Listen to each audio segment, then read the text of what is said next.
In the hushed corridors of Capuchin monasteries, bathed in candlelight, heavy with the scent of incense, echoing faintly with whispered prayers, lies a collection of writings so intimate, so spiritually charged, that they seem to vibrate with the heartbeat of heaven itself. These are the letters of Padre Pio, letters never meant for the world, letters written not to impress but to unburden the soul. Letters that reveal the mystical architecture of a man, chosen by God, yet broken by the weight of grace.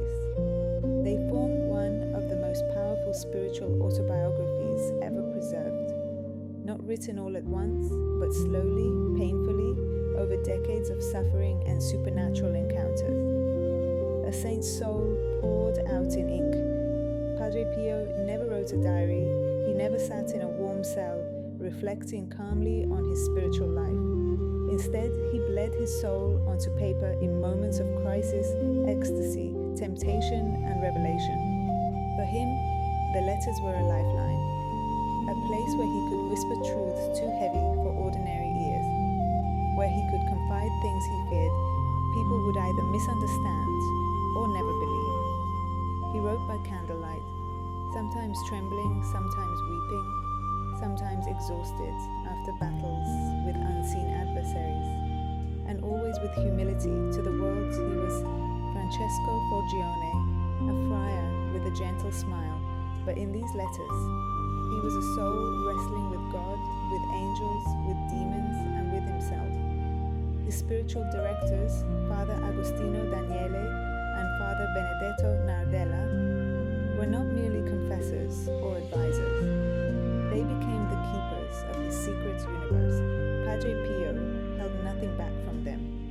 To them he revealed his earliest mystical visions, his nightly assaults from demonic forces, his profound ecstasies during prayer, his fear of deceiving himself, his longing to understand God's will.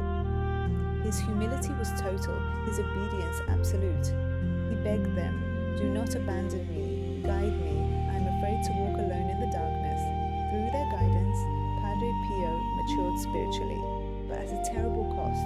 In his letters, Padre Pio describes visions with a clarity that shakes the soul. He recounts moments when Christ appeared before him, radiant with wounds that opened like stars, moments when the Virgin Mary spoke in a voice so tender it mended the deepest wounds of his heart, moments when angels carried messages from God, and moments when they shielded him during demonic attacks.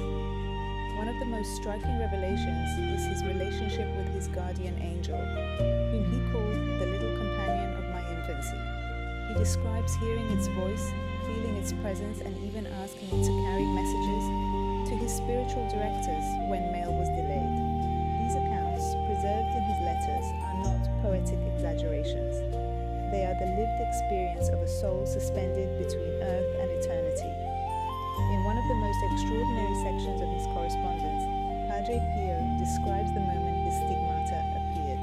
He does not dramatize, he does not glorify, he simply describes a mysterious figure of celestial brilliance, a flash of light that pierced his being, and a burning pain so intense that he thought he would die.